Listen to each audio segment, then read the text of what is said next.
ನಮಸ್ಕಾರ ವೀಕ್ಷಕರೇ, ಗೃಹಲಕ್ಷ್ಮಿ ಯೋಜನೆಯ 2000 ಹಣಕ್ಕಾಗಿ ಕಾಯ್ತಿದ್ದ ರಾಜ್ಯದ ಕೋಟ್ಯಾಂತರ ಮಹಿಳೆಯರಿಗೀಗ ಸರ್ಕಾರದಿಂದ ಒಂದು ಬಿಗ್ ಅಪ್ಡೇಟ್ ಬಂದಿದೆ.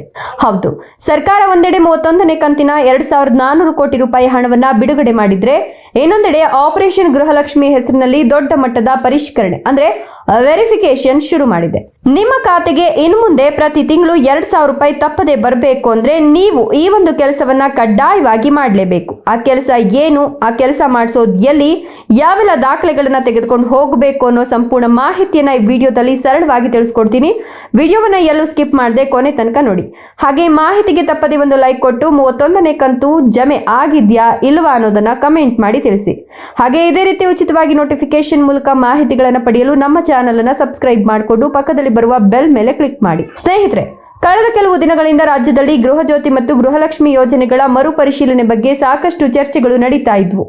ಈಗ ಸಚಿವ ಸಂಪುಟ ಸಭೆಯಲ್ಲಿ ಡಿಸಿಎಂ ಹಾಗೂ ಮುಖ್ಯಮಂತ್ರಿ ಡಿಕೆ ಶಿವಕುಮಾರ್ ನೇತೃತ್ವದಲ್ಲಿ ಮುಖ್ಯ ನಿರ್ಧಾರವೊಂದನ್ನು ತೆಗೆದುಕೊಳ್ಳಲಾಗಿದೆ. ಸರ್ಕಾರಕ್ಕೆ ಬಂದಿರುವ ಮಾಹಿತಿಯ ಪ್ರಕಾರ ಕೆಲವು ಕಡೆ ಮೃತಪಟ್ಟವರ ಹೆಸರಲ್ಲೂ ಹಣ ಜಮೆಯಾಗ್ತಿತ್ತು. ಇನ್ನು ಕೆಲವರು ಅನರ್ಹರಾಗಿದ್ರು ಯೋಜನೆಯ ಲಾಭ ಪಡಿತಿದ್ರು. ಹೀಗಾಗಿ ನಿಜವಾದ ಅರ್ಹ ಫಲಾನುಭವಿಗಳಿಗೆ ಮಾತ್ರ ಈ ಹಣ ತಲುಪಬೇಕು ಅನ್ನೋ ಉದ್ದೇಶದಿಂದ ಸರ್ಕಾರ ಆಪರೇಷನ್ ಗೃಹಲಕ್ಷ್ಮಿ ಶುರು ಮಾಡಿದೆ.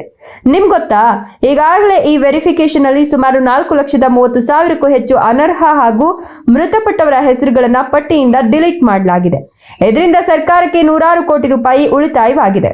ಹಾಗಾದ್ರೆ ಇನ್ಮುಂದೆ ಪ್ರತಿ ತಿಂಗಳು ನಿಮ್ಮ ಖಾತೆಗೆ 2000 ರೂಪಾಯಿ ಹಣ ಯಾವುದೇ ಅಡೆತಡೆ ಇಲ್ಲದೆ ಬರಬೇಕು ಅಂದ್ರೆ ನೀವೇನ್ ಮಾಡ್ಬೇಕಪ್ಪ ಅಂದ್ರೆ, ಸರ್ಕಾರ ನೀಡಿರುವ ಸೂಚನೆ ಪ್ರಕಾರ ಗೃಹಲಕ್ಷ್ಮಿ ಯೋಜನೆಯ ಫಲಾನುಭವಿ ಮಹಿಳೆಯರು 1 ತಿಂಗಳ ಒಳಗೆ ಬಯೋಮೆಟ್ರಿಕ್ ಅಥವಾ ಫೇಶಿಯಲ್ ಅಥೆಂಟಿಕೇಶನ್ ಅಂದ್ರೆ ಮುಖ ಗುರುತಿಸುವಿಕೆ ಪ್ರಕ್ರಿಯೆಯನ್ನು ಪೂರ್ಣಗೊಳಿಸಬೇಕು.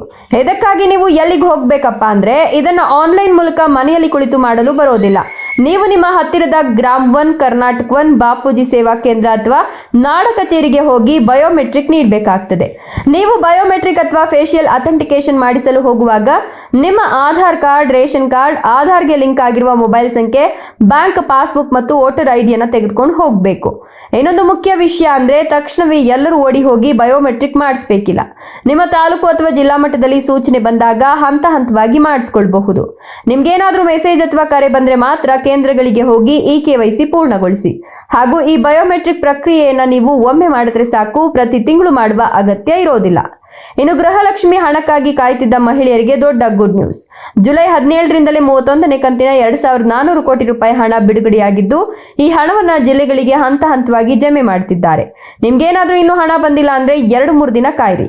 ನಿಮ್ಮ ಖಾತೆಗೆ ಈಗಾಗಲೇ 31ನೇ ಕಂತಿನ ಹಣ 2000 ರೂಪಾಯಿ ಬಂದಿದ್ಯಾ ಇಲ್ವಾ ಅನ್ನೋದನ್ನ ನಿಮ್ಮ ಊರಿನ ಹೆಸರಿನ ಜೊತೆ ತಕ್ಷಣ ಕಮೆಂಟ್ ಮಾಡಿ ತಿಳಿಸಿ.